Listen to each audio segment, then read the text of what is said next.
Before Ellis Island became a symbol of hope, it was first the final chapter of a journey that began thousands of miles away, across oceans that swallowed everything except the dreams carried within crowded ships.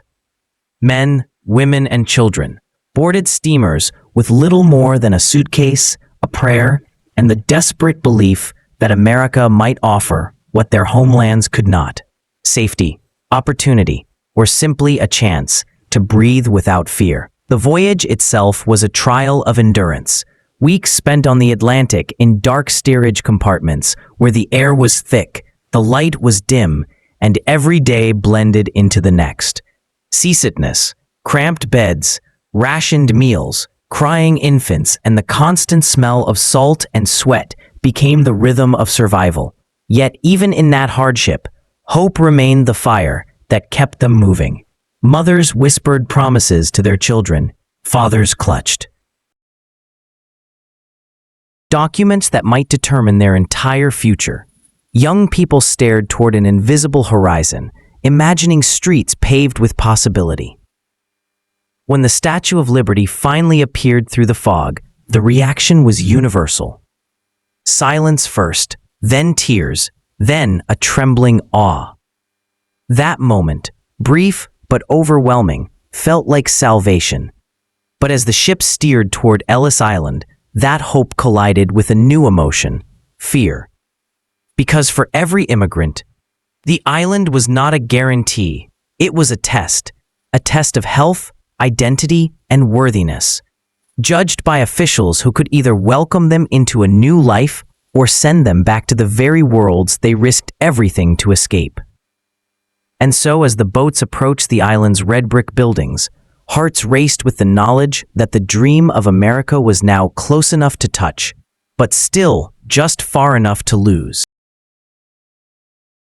Stepping onto Ellis Island was like stepping into a whirlwind of sound: the clatter of boots on wooden floors, the echo of inspectors' voices, the cries of children, and the confusion of dozens of languages colliding in one vast hall. Immigrants were funneled through a maze of examinations known simply as the process, a series of checkpoints that determined the fate of every man, woman, and child. Doctors inspected eyes, skin, posture, and breathing in seconds that felt like hours, marking chalk letters on coats to signal health concerns: E for eyes, H for heart, X for mental concerns, small marks that carried enormous consequences.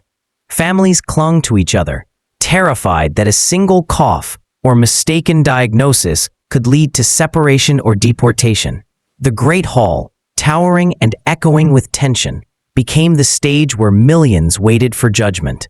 Translators shouted instructions. Clerks hammered questions about names, jobs, and intentions, while inspectors studied faces with the severity of guardians of a new world. Yet beneath the fear lived a quiet, powerful determination. Many immigrants wore their best clothing, hoping dignity might influence their chances. Children rehearsed the English words their parents taught them. Elders stood straighter than their tired bodies allowed, unwilling to show weakness. Every minute in that hall felt like walking a tightrope. One misstep, one misunderstanding, and their American dream could vanish. But the moment approval came, a wave of relief crashed through them. A stamp, a nod, a small gesture signaling acceptance. Tears streamed, knees buckled, families embraced as though reborn. For those who passed, Ellis Island transformed instantly, from a frightening fortress into the gateway of hope, the threshold of a new beginning. For many, it was the single most emotional moment of their lives. Those who crossed the threshold into America carried with them more than luggage.